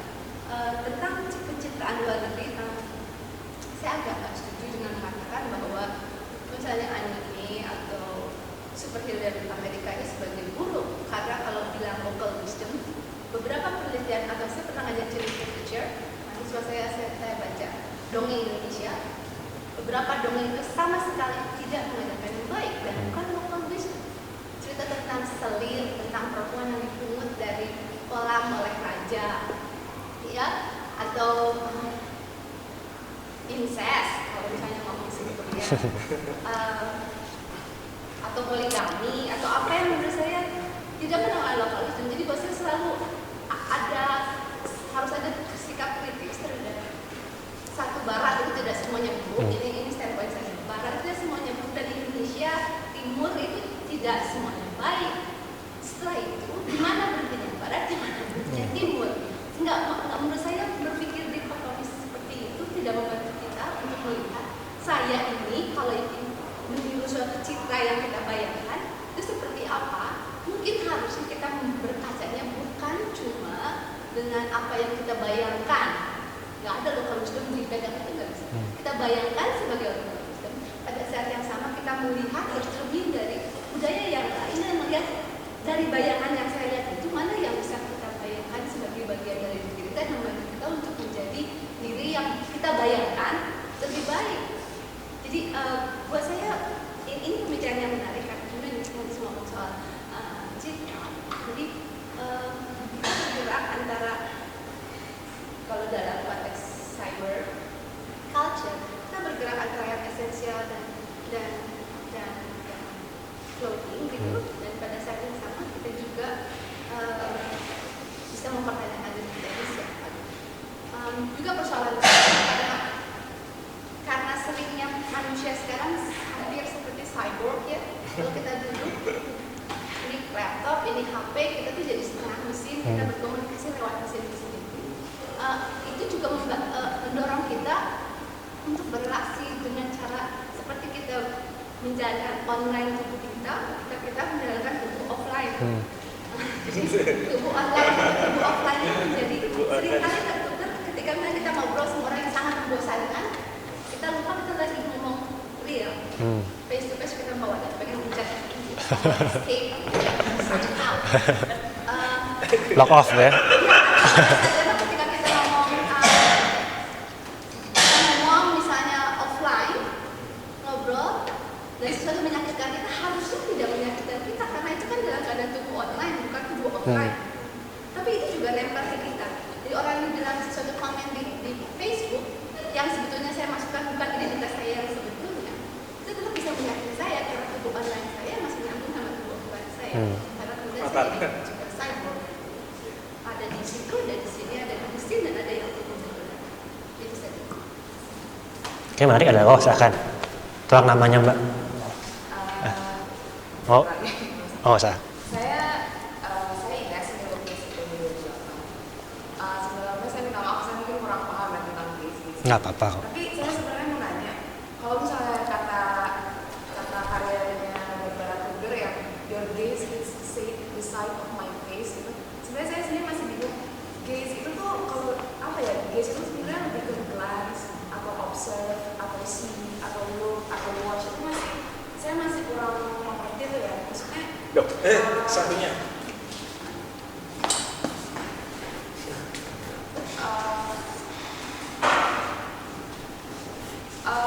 Kalau misalnya saya pernah baca sedikit ya. Kalau misalnya orang itu merasa dia itu diamati gitu, bahkan bukan oleh orang langsung, bahkan bisa dari kursi atau dari apa. Sebenarnya itu imajinasi kita aja yang membentuk kalau kita tuh diamati orang lain, atau memang semua orang itu mengamati gitu. Karena saya rasa itu nggak semua orang nge-gaze gitu loh, nggak semua orang tuh cuma mati kita gitu. Atau memang itu cuma bawaan apa gitu, bisa dibilang arketip dari kita kecil karena kita terbiasa untuk mengamati dan mengobservasi diri kita sendiri. Terima kasih Pak. Oke, saya jawab dulu aja. Gaze secara harfiah tatapan, arti kamusnya. Tapi kemudian arti yang saya coba sampaikan tadi adalah segala sesuatu yang ketika kita melihat bisa membentuk kita dan bisa melihat balik ke kita. Ada seorang penulis Prancis namanya Guy Debord menulis Society of Spectacle. Jadi kata Guy Debord itu bagaimana masyarakat modern, ya kita pun masih modern sekarang lah ya gitu, belum posmo banget kan Indonesia, berusaha tampil semaksimal mungkin dan merasa bahwa kita itu ditonton oleh orang lain. Orang lain pun begitu, berusaha tampil semaksimal mungkin dengan pra-anggapan, presupposition, bahwa kita dilihat oleh orang lain. Kalau ditanya apakah itu real atau tidak, saya nggak bisa jawab. Karena permasalahannya bukan pada konsep, tapi pada bagaimana pengalaman kita terhadap melihat orang dan dilihat orang. Wajar umumnya kalau kemudian saya datang ke kampus, ketemu teman kampus dan bilang, enggak banget sih dandanan lu hari ini. Coba rambut dibikin, jangan potong gitu dong, ada kayak bukan anak kuliahan aja. Itu meninggalkan pengalaman, sekali lagi seperti saat tadi, pengalaman terhadap kita. Kalau model rambut saya seperti ini, orang akan berpandangan negatif terhadap saya. Permasalahannya, apakah negatif atau positif tidak ditentukan oleh konsep, tapi oleh pengalaman kita. Saya harus konsen kepada Sartre ya, saya harus konsen kepada Lacan karena menyampaikan soal mirror image. Jadi negatif atau positif kembali kepada konsepsi kita atau pemahaman kita. Kemudian tadi menyambung ke ranah virtual, ranah digital sih lebih tepatnya. Bagaimana kemudian kita punya identitas-identitas berbeda. Ya permasalahannya memang kemudian ruangan itu menyediakan tempat bagi kita untuk tampil seluas mungkin gitu kan. Positifnya ada gitu. Kita bisa jadi mengekspor, misalnya kalau saya tampil jadi filsuf di Facebook gimana ya? Gitu kan. Atau saya tampil jadi penyair di Facebook gimana ya? Tadi pagi kulihat wajahmu bersinar. Like 200. Wah, banyak yang nge-like. Gitu kan. Atau bikin status misalnya apa gitu kan, gila nih macet mulu, like 200. Tapi kemudian apakah itu jadi koreksi gitu kan? Belum tentu. Kalau kembali ke gaze tadi yang Barbara Kruger itu simpelnya kemudian apa yang Anda lihat, jadi saya tampil sebagaimana yang Anda ingin lihat. Saya memaksimalkan tampilan saya untuk Anda, untuk kepuasan mata Anda. Jadi saya tidak tampil sebagai diri saya, tapi saya tetap tampil sebagai sesuatu yang ingin Anda lihat. Kenapa para girl band dan boy band Korea itu operasi mata, operasi hidung dan lain sebagainya? Pertama mungkin terlihat lebih cantik, tapi kemudian karena orang lain ingin melihat mereka seperti itu. Memang agak sifatnya agak susah dipahami, memang saya mengerti. Tapi tanpa kita sadari, kerap kali kita tampil supaya orang lain menerima kita di sisi mereka. Makanya kemudian yang menarik dari Sartre adalah bagi pemberontakan dia terhadap tatapan orang lain. Pemberontakan dia terhadap konsepsi orang lain terhadap dirinya. Sartre itu kan menarik kan, gitu, dia punya, saya nggak tahu bilangnya apa buat ini, punya selir atau punya selingkuhan gitu kan. Banyak gitu kan. Yang kemudian secara free, secara bebas dikasih oleh seorang yang Simone de Beauvoir gitu kan. Itu bagaimana menjelaskannya? Atau mungkin seorang Simone de Beauvoir ingin tampil maksimal di hadapan Sartre, atau mungkin si selirnya itu tampil maksimal di hadapan Sartre walaupun kondisi fisiknya jelek gitu kan. Jadi tatapan pada dasarnya bagaimana kemudian segala sesuatu yang kita lihat itu mengakibatkan kita mengambil sebuah reaksi. Bisa positif, bisa negatif. Kalau zaman saya SMA di Jakarta, dilihatin orang dikit, dilihatin anak sekolah lain, tawuran jatuhnya. Tapi kalau saya jalan-jalan di PVJ atau di mall-mall di Bandung atau di Jakarta, dilihatin orang saya bangga. Walaupun mungkin di mata orangnya itu aneh. Nah, ideal-ideal yang kemudian menghasilkan itu ya yang disebut sebagai the gaze. Makanya di situ the gaze itu adalah mengambil ideal-ideal dari luar. Saya tampil kalau ngajar saya pakai kemeja, pakai celana bahan gitu. Pakai sepatu kulit, nggak tampil seperti ini karena saya harus mengikuti konsepsi umum bahwa mahasiswa ingin melihat dosennya seperti itu. Kalau saya tampil pakai kaos you can see itu ya, saya pakai mau tidur malam saya pakai celana pendek, citra saya bukan dosen lagi. Harapan mahasiswa untuk melihat dosen di depan kelas tidak tercapai. Jadi the gaze-nya Kruger itu bagaimana kita maksimal tampil untuk visual pleasure-nya di other, visual pleasure-nya yang lain, yang lihat. Mungkin seperti itu. Atau ada? Saya masih belum ngerti kalau misalnya tatapan diamati atau pandangan, maksudnya itu walaupun mungkin masih mirip-mirip ya, tapi kalau menurut saya bisa berbeda sangat berbeda itu. Maksudnya yang dimaksud makam tuh gaze itu tatapan emang sekilas gitu aja, atau memang di observe itu, atau cuma pandangan aja gitu, cuma pandangan. Bisa semuanya. Apapun yang kemudian menghasilkan identitas kepada kita, identitas kita gitu. Jadi kalau saya cuma nyetir mobil, saya lewatin Simpang Dago gitu, ada motor nyebrang, saya bilang goblok misalnya. Saya lihat mukanya. Cuman sekilas loh. Tapi saya yakin muka itu kan saya ingat 2 minggu atau 3 minggu. Atau mungkin saya pergi ke pameran mobil, saya perhatiin nih mobil, oh gini keren ya gitu. Ntar kalau gue modifikasi mobil bentuknya kayak begini. Observasi kan, bisa juga gitu. Jadi intinya segala sesuatu yang menghadirkan ideal kepada kita, bisa mengidentifikasikan diri. Mas Adi mau nambahin? Enggak? Mungkin ada mau tambahin Mas Adi ya?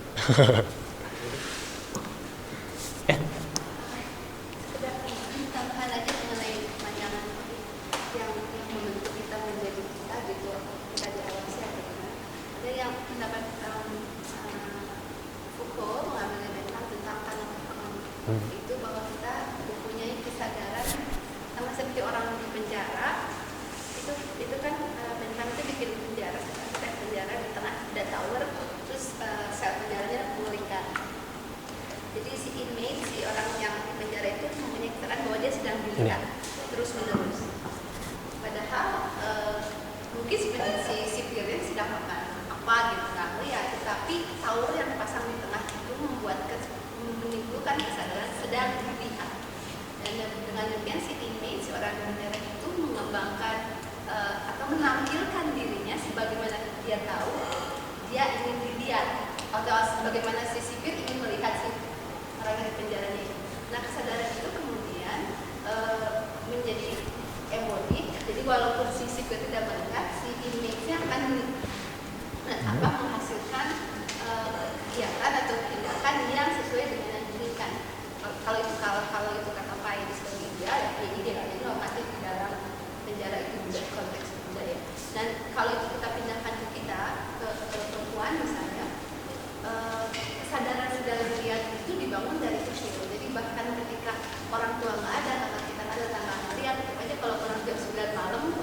Buruk. kemudian dia akan seolah-olah dia merasa tangga sama melihat dia.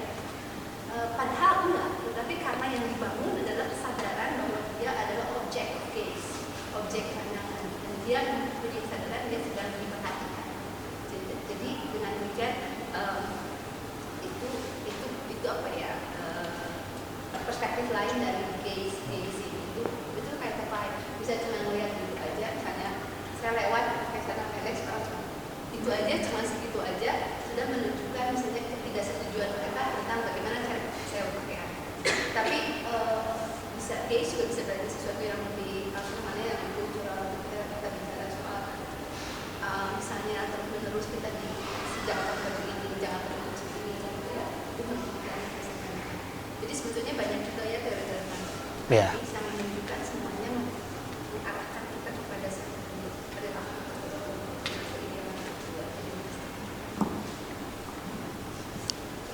Oke. Saya ada sambungan, cuma nanti aja, mungkin yang lain ada mau ini. Enggak boleh. Oh ya silakan. Banyak kan sudah dijawab sama rekan-rekan yang lain. Jadi kalau kemarin kan pada waktu Pak Ruli ya, dengan materi kan ada yang katanya, oh ini tanggung jawab saya karena saya anak diskom gitu, masalah citra soalnya kan, pencitraan dan segalanya. Ini juga tanggung jawab saya karena saya seorang elektro stay dan melihat perkembangan teknologi yang ke depan akan semakin menyesatkan kita hadir dalam bentuk fisik. Maksudnya kan tadi maksudnya bukan menghadirkan seseorang dalam dua tokoh yang berbeda dalam dua dunia, makanya enggak. Tokohnya sama. Saya contohkan teman saya di kampus. Itu kalau di kampus benar-benar diam, tapi ya itu orang yang sama tapi dengan perilaku yang berbeda. Mungkin dalam bentuk lain yang kasarnya saya bilang psikopat gitu ya. Kok bisa sih kok di sana lebih ramai, di kelas tidak seperti itu. Padahal keadaan kita yang sebenarnya kita mau jadi apa? Oh, saya nanti mau jadi dosen. Itu kan di dunia nyata. Kalau dia tidak punya kemampuan untuk berbicara di depan kelas, kemudian dia tidak bisa ngomong dengan teman, bergaul dengan nyaman, itu kan menghambat dia kan, secara real. Kalau dia mungkin ahli bidang IT nggak masalah, karena itu kehidupan maya dia. Tapi demi masa depan dia ini saya masukkan di dunia rianya kan berpengaruh. Efeknya mungkin kalau dia terlalu introvert seperti itu sangat buruk. Padahal di dunia mayanya dia nggak introvert. Sampai saya tadi bingung-bingung nyari posting saya yang lama. Saya akan bacakan sebuah, mohon maaf saya narsis ya, bacakan puisi saya seorang dulu, udah bulan Maret atau bulan Februari, delusi teknologi. Karena saya, mohon maaf saya tambah lagi, saya sempat kaget ketika ada teman yang ulang tahun, ada komen gitu, terusnya cuma tiga huruf, HBD. HBD apaan? Saya pikir HBD. Apa Buwono daerah? Saya pikir lama, oh happy birthday. Segampang ini sekarang mengucapkan, kalau selamat ulang tahun ya, gini-gini kan. Maksudnya rasa humble, rasa kita menjadi manusia itu lebih terwujud gitu loh. GWS. Nah, sekarang mengucapkan happy birthday cuma HBD gitu aja. Ini teman kamu ulang tahun loh. Masa seperti itu sudah mewakili diri kamu gitu. Sebagai manusia ya. Kalau saya sih filosof semua yang saya suka Descartes lah. Karena saya berpikir maka aku ada. Berpikir terus lah. Berpikir yang baik terus. Berpikir yang baik lah. Saya bacakan aja. Yang gak lama-lama. Delusi teknologi. Jika penasaran cukup dengan search, jika lebaran cukup dengan SMS, jika menyapa cukup dengan chat, jika diskusi cukup dengan email, dan jika kangen cukup dengan telepon, kemudian jika bertemu cukup dengan video call, maka benamkanlah keturunanmu cukup dengan DNA-mu. Kemudian wakililah eksistensimu dengan avatar. Curahkanlah akal pikiranmu dalam database. Bangunlah sistem dengan algoritma terbaik dan tercanggih, maka hadirmu akan begitu nyata. Dan cukupkan dirimu dalam kotak 1x2. Itu masa depan kita mungkin 50 tahun yang akan datang sangat kompleks seperti itu. Karena dengan pertumbuhan manusia yang semakin cepat, harus teknologi yang semakin menggila. Sekarang kalau Anda lihat Google Glasses contohnya, Anda search aja di YouTube Google Glasses. Wow, itu augmented reality yang sangat-sangat reality. Ke depan itu mungkin 10 tahun lagi akan menggila kita sebenarnya apa ya? Manusia campur robot itu apa? Cyborg. Ya, cyborg lah. Itu benar-benar itu masa depan manusia, itu nggak bisa dielakkan. secara ekonomi, secara politik itu nggak bisa dielakkan. Teknologi akan menjadi bagian terpisahkan dari tubuh manusia secara fisik. Itu yang pertama menjawab beberapa pertanyaan seputar IT. Yang kedua seputar apa tadi? Kalau nggak salah di YouTube, ya Mister itu pernah mengupload menghadap ke timur ya. Apa itu yang puisi dibacakan? Puisi baca. Menghadap ke timur.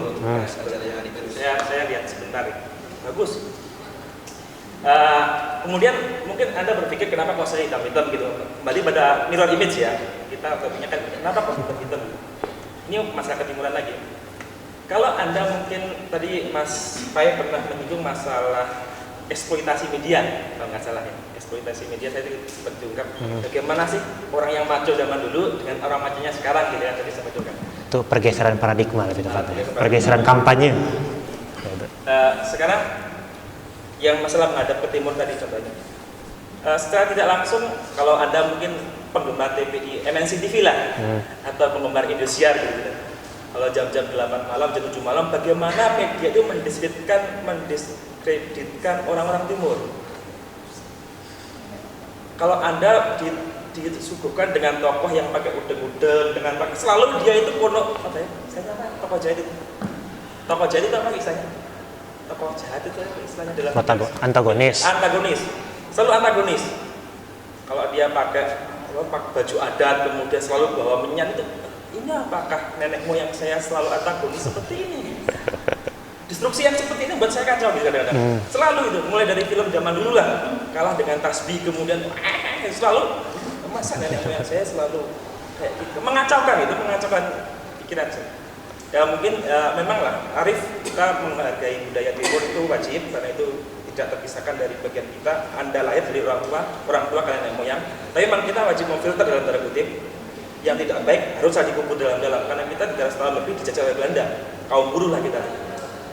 Dan mungkin juga dijajah budaya oleh India, Hindustan, perdagangan dan Arab perdagangan.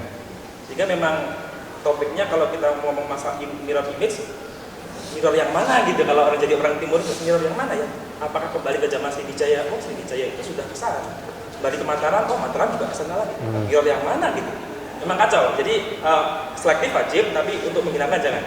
Kalau masalah budaya timur. Terima kasih. Oke, yang lain ada?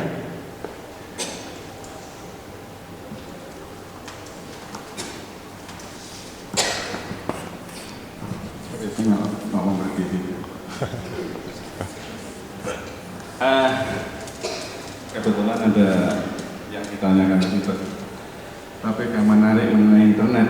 Saya punya mungkin pengalaman saya nih, saya masuk di Amerika tahun 78. Jadi ketika internet itu pada saat awal mulanya dan saya terlibat langsung bukan hanya dalam masalah software dan hardware tapi juga dalam komunitas internet. Jadi saya waktu itu betul-betul bukan hanya saya tapi juga pionir internet terutama di Amerika. Waktu itu semuanya itu seolah-olah berkiblat pada Taylor Sheridan. Jadi konsep dia mengenai noosphere, jadi semacam kita ini evolusinya dari geosfer, jadi geologi bumi, kemudian biosphere, kehidupan, kemudian terakhir evolusi kita akan pergi ke intelektual, yaitu noosphere, di mana seolah-olah bumi ini diselimuti oleh kolektif intelligence kita, dan itu direalisasikan dengan jaringan internet. Artinya zaman dulu kita nggak bisa berkomunikasi dalam dunia akademik maupun budaya secara intens seperti sekarang ini dengan adanya internet di mana-mana. Dan dulu mahal sekali dan sulit sekali, hanya ada di 5 universitas di Amerika, tapi sekarang bisa dibilang hampir setiap orang bisa masang server sendiri, bisa akses ke internet sendiri. Kalau saya dari dulu, saya sebagai engineer selalu melihat masalah secara praktis, dalam arti bahwa setiap tool itu punya dua sisi, selalu bisa itu bisa dipakai untuk oleh seorang chef, saya seorang chef di sana, untuk membuat makanan-makanan yang luar biasa, tapi juga bisa dipakai untuk nusuk orang, kita bisa menjadi serial killer dan trademark kita pakai pisau. Internet pun demikian, jadi itu tergantung bagaimana kita mengerti tool kita, bagaimana kita Yang saya lihat pendidikan internet di Indonesia, saya lihat biasanya mengarah ke how to ya. Kan nggak pernah berpikir lebih dalam dari itu menggunakan why-nya dan untuk apa dan sebagainya gitu. Jadi kalau kita lihat apa namanya kursus atau workshop internet itu ya bagaimana menggunakan komputer, spreadsheet segala macam zaman dulu sampai sekarang internet dan bagaimana masang apa yang ono parabolik antenanya ono berubah. Saya juga dulu terlibat dalam dunia itu. Bahkan kalau dikembalikan ke kira-kira 8 tahun yang lalu, prototype wireless pertama yang pasang di TV itu operasikan saya di Madison. Kalau zaman itu saya berhubungan dengan teman-teman dari Energy, dari Network Group dari TV. Tapi juga saya selalu menulis pada teman-teman, hey, itu hanya tool, kita bisa memanfaatkan kolektif knowledge di dunia. Ini tergantung kita mengerti atau apa itu namanya terampil dan menggunakan toolnya itu atau tidak. Kita bisa masak dengan visual intelligence. Visual intelligence itu lebih bagus daripada desain tubuh untuk masak. Tapi kalau kita masak kita bisa terluka. Jadi makanya saya waktu tahun pertama saya di Bandung, jadi saya 2 tahun di sini. Itu saya hanya berkeliaran di sekitar mall-mall di Bandung. Jadi saya melihat juga tren anak-anak muda yang mengagumi subkultur Korea di mall. Kalau mau lihat setiap sore itu anak-anak latihan di situ semuanya.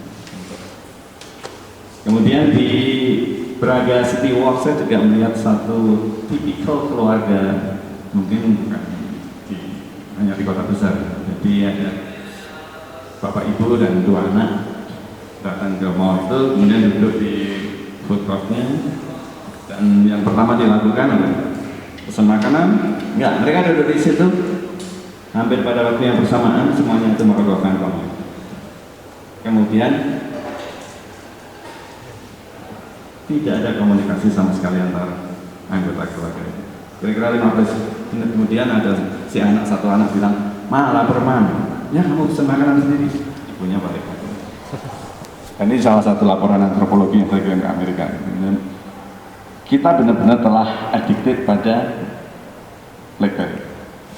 Bahkan kalau mau baca buku ada judulnya Crackberry, bagaimana pengaruh BlackBerry pada kehidupan kita, dan begitu obses. Bahkan Obama pun termasuk orang yang kecanduan BlackBerry.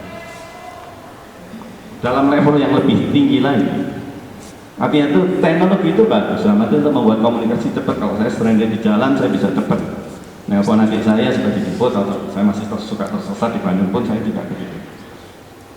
Tapi kalau kita menjadi addicted ke situ, itu tool itu mengontrol kita, bukan kita yang mengontrol.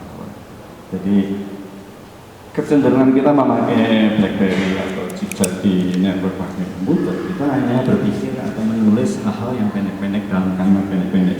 Jadi happy birthday to you pun disingkat menjadi sekitar 3 kata. Dan ternyata ini yang paling menarik kalau kita ngomongin cognitive science atau neuroscience, itu bisa dijelaskan lebih realistis karena neural path kita yang bisa diukur dengan MRI itu terbentuk kalau orang melakukan reading maupun writing yang lebih dalam. Ada satu buku yang betul-betul harus dibaca oleh setiap orang, judulnya, ada yang baca buku The Shallows karangan Nicholas Carr. Saya pernah lihat ini di Palasara. Buku ini sebetulnya merupakan expansion dari artikel dia Agustus tahun 2008. Kalau ada yang punya USB stick bisa ngopi dari komputer saya. Judulnya bombastis sekali. Jadi cover story-nya Atlantic Monthly, satu jurnal yang paling prestigious di Amerika. Judulnya adalah Is Google Making Us Stupid? Dan yang paling menarik itu covernya itu stupidnya itu pakai STOOPID. Kalurnya persis seperti kalurnya Google. Dan itu tulis Nicholas Carr itu orang yang luar biasa dalam literasi. Dia editor in-chief-nya Harvard Review. Itu luar biasa. Dia bisa baca War and Peace like that. Tapi begitu dia 5 tahun meng-Google terus, dia nggak bisa fokus lagi pada satu tab. Karena di Google tahu berapa satu halaman selalu ada lebih dari 100 link kemana-mana. Orang nggak pernah bisa fokus lagi. Dan itu mengenai cara kerja. bahkan sampai murder. Saya sendiri kira-kira intensitas aktivitas saya di Amerika seperti si Nicholas Carr. Tapi saya seolah-olah imun dari itu karena saya memang tidak pernah, ya saya biasanya baca internet di kantor ya, jadi saya merasa berdosa untuk jadi yang saya cari itu. Nah, finalnya dia nggak bisa apa itu live link kemana-mana. Jadi saya baca itu sudah selesai. Dengan itu saya terbebas dari apa itu sindrom Google tadi. Dan ini menarik sekali karena ini sudah bisa dibilang sekarang kita nggak lagi mengukur dengan psychoanalysisnya, visual psychoanalysisnya Freud, tapi kita bisa ukur secara fisik dengan MRI apa yang terjadi di otak kita kalau kita ini dipengaruhi tool kita seperti internet atau BlackBerry dan sebagainya. Dan sekali lagi, paling nggak kalau nggak baca bukunya baca yang kira-kira lebih pendek, essay dia tentang itu, atau bisa di Google sendiri di judulnya Google Making Us Stupid. Itu karena ini penting sekali karena bagaimana kita akan melepaskan tool-tool yang powerful tersebut pada anak kita. Apakah kita memberi anak kita itu pisau chef yang tajam waktu mereka umur 3 tahun, 4 tahun? Mereka ini. Jadi internet bukan hal yang buruk seperti dongeng-dongeng tradisional kita. Ya nggak semuanya buruk. Tapi juga kalau kita salah menyampaikannya atau menyampaikan kancil misalkan ya, kancil nyolong timun, kancil nyolong segala macam, kancil ngapusi asu, ngapusi petani, ngapusi siapa, itu kan cuma nyolong itu. Kalau kita tidak memberi penjelasan bahwa itu tuh sesuatu yang nggak boleh, apakah kita heran kalau permisif kita begitu permisifnya dengan korupsi? Semua orang kalau nggak nyolong ya nipu. Itu ada pengaruhnya, dan ini riset dari zamannya Harvard tahun 50, David McLaren yang menggunakan folklore dengan kemajuan industri satu bangsa. Ini yang menjadi inspirasi riset saya. Dan ini kalau kita telusur akan ke Max Weber sama saja. Yang menjadi dasar-dasar dari kapitalisme barat, kalau yang positif ya, kalau entrepreneurship itu ya pemimpin rakyat yang diceritakan orang tua pada anaknya. Dan ini yang membentuk image tadi. Karena kita ini secara genetik sebenarnya sama saja, setiap anak itu sama cerdasnya dengan anak kira-kira seumurnya di dunia. Dan saya sudah buktikan di Jengkol, saya punya kira-kira interaksi setahun dengan anak di situ. Mereka sama cerdasnya dengan anak dari Paris, dari Madison, dari mana. Tapi begitu kelas 6 SD, dari statistik membaca kita rankingnya nomor 50, 10% ya Pak. Karena kita salah memberikan toolnya itu.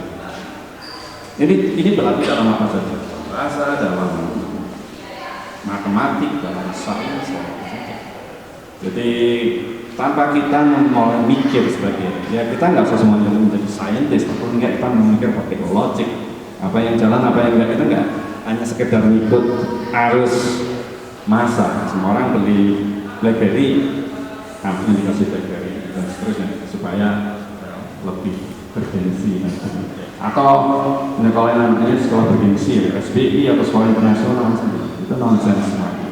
Dan ini sudah terbukti di kalangan expert dalam pendidikan. Saya bisa tunjukkan rekan-rekan. Jadi justru merupakan satu hal yang kita sebetulnya dulu kaya sekali, yaitu dongeng. Jadi orang tua tidak lagi mendongeng pada anaknya sebelum tidur dan sebagainya. Ini yang dilakukan zamannya Max Weber. Itu kita nggak lakukan. Dan ini saya kerja anak kecil kita sama-sama. Nah ini yang saya coba memberi suplemen dengan dongeng mereka seminggu sekali. Dan ternyata dalam 6 bulan terjadi sekali. Hal-hal yang sederhana bisa dilakukan setiap orang. Tapi kita nggak, kita kehilangan karena pengaruh teknologi, pengaruh indoktrinasi dari ya government policy maupun dari peer kita, social pressure. Nah ini yang seharusnya secara individual, karena itu menyangkut anak kita sendiri, itu kita harus aware, harus involved, harus mulai baca, mulai mendengar kiri kanan, dan mulai mengambil sikap. Kalau kita bilangnya pada dari pemerintah atau dari siapapun yang ngambil decision making sekarang, prediksi saya secara kolektif kita nggak lagi survive dalam suatu generasi. dan itu nggak sampai 20 tahun.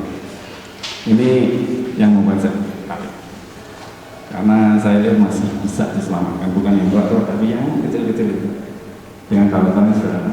Salah satu storytelling saya. Oke. Terima kasih Pak. Ada tanggapan lain? Oh boleh. Sekedar dipraktiskan aja. Misalnya ini kayak di yang hot kan lagi pilkada DKI. Dari persoalan yang ini kita praktiskan ke fenomena pilkada itu gimana Bu? Kayak misalnya Jokowi selalu mengkonstruksi dia dekat dengan rakyat gitu. Sampai yang terbaru kan Prabowo berani ambil iklan dengan iklannya seperti itu. Nah sementara Fauzi Bowo itu lebih cenderung ya ibarat kata kayak orang utang gitu, lagi nyelesain utang-utangnya gitu. Nah cuman konflik-konflik di Jakarta itu udah mulai panas sampai peta terakhir sudah masuk ke Majlis Taklim ibu-ibu, bahkan di ya hitungan sekian hari ke depan bakal ada tablik akbar yang bakal nonton si Fauzi Bowo dengan salah satu ustadz populer, Habib juga. Itu bagaimana kalau bisa diterapin ke usaha-usaha kayak gitu? Iya, berarti mereka mengerti bahwa kemudian yang bermain dalam pikiran masyarakat itu adalah tokoh-tokoh sentral untuk agama. Jadi ketika kita memegang figur tokoh agamanya, anggapan mereka rakyatnya ikut, gitu kan? Jadi kemudian karena kemudian si rakyatnya itu berkaca, memirorkan dirinya dengan perilaku ustadznya. Kalau ustadz saya milih Fauzi Bowo katakanlah, ya berarti ustadz saya sudah paham bahwa Fauzi Bowo punya segala macam kelebihan. Ya saya akan serta-merta ikut. Memang kemudian ada kasus-kasus kecil di mana itu tidak terjadi gitu, Jameh. Tapi dalam banyak kasus kampanye SBY full pencitraan.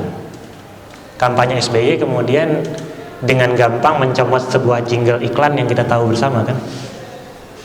Masih ingat jingle iklannya? SBY Presidenku. Jingle iklan Indomie. Dengan sangat gampang itu masuk kepada bawah sadar orang yang beranggapan bahwa ya saya sudah dengar berkali-kali Indomie itu, daripada saya Megawati lebih nyangkut jingle Indomie.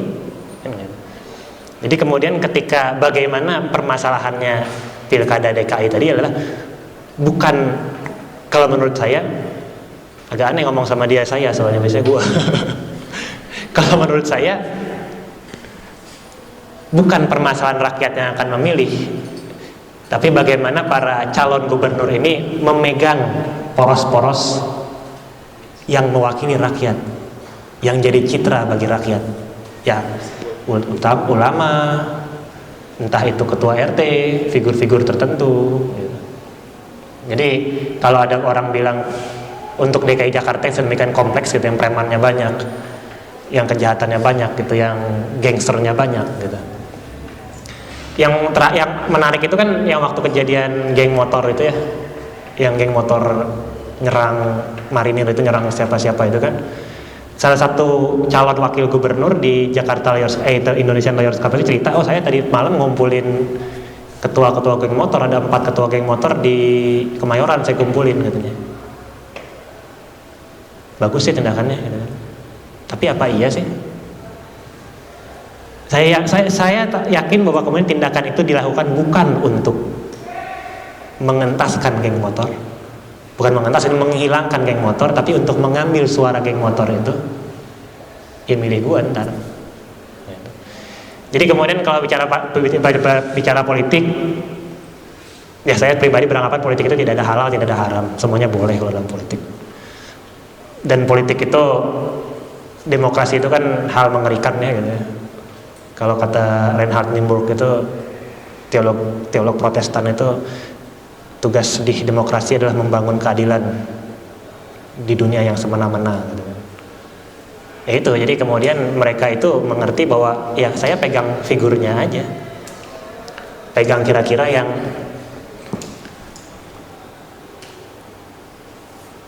yang memenuhi 3 karakter ini tanpa sadar sebenarnya sih gitu. Siapa sih gitu, para ustadz, para habib, oke, para pendeta, para ketua geng motor, oke. Nanti ketika itu diambil, ya suaranya otomatis mungkin 75% ngalir ke si calon itu, gitu Bu. Nah ini yang terbaru itu Sutioso bikin baliho gede-gede, jangan sampai golput. Ini menarik lagi gitu, jadi apa hubungannya pilkada gitu kan dengan sosok Sutioso lagi, walaupun si Jokowi sempat sowan ke Sutioso kan. Cuman menariknya Sutioso kan udah ibaratnya udah usang gitu, tapi dia tetap melakukan pencitraan gitu. Ini dia mau dimirorin apa lagi gitu loh, mau yang diambil dari si Sutioso lagi, dia mau jadi tokoh apa gitu misalkan. Ya usang kan kita yang bilang usang. Kalau yang posisinya dekat dengan kekuasaan mungkin dia nggak usang gitu kan. Sutioso tetap punya, ya sama lah kayak Ali Sadikin zaman dulu. Siapa sih yang berani lawan Ali Sadikin? Pernah diundang ke Priuk dan bilang, siapa yang berani lawan saya maju sini, saya kentutin katanya. Yang datang hari itu bukan orang sembarangan gitu, pimpinan redaksi majalah, ada bupati, ada camat, nggak ada yang berani gitu. Ketika turun pun Ali Sadikin tetap disoanin gitu kan, disoanin orang-orang, dianggap kemudian ya kalau sudah dapat restu dari Ali Sadikin ya sudah cocok lah kerjaannya gitu. Ya makanya ya menurut saya Sutioso tetap punya pengaruh luar biasa di Jakarta gitu. Ya Sutioso itu tetap jadi sosok ideal istilahnya gitu ya. Sosok ideal yang kemudian bisa di apa namanya? Dimintai pendapat dan dimintai dukungan. Gitu. Oke, ada lagi? Kalau tidak ada, saya sedikit tadi Pak. Saya sampaikan. Kami sudah menyampaikan cognitive science juga di sini minggu kedua. Dan menariknya kemudian dari Pak Bambang Sugiharto, salah satu kunci untuk menembus cognitive science sekarang adalah lewat psikoanalisis. Ya, terima kasih. Saya terima kasih kehadirannya. 2 minggu yang akan datang Al-Fatri Adrin tanggal 30 Mei dengan Image dan Imaginal. Mudah-mudahan berkenan hadir dan meramaikan.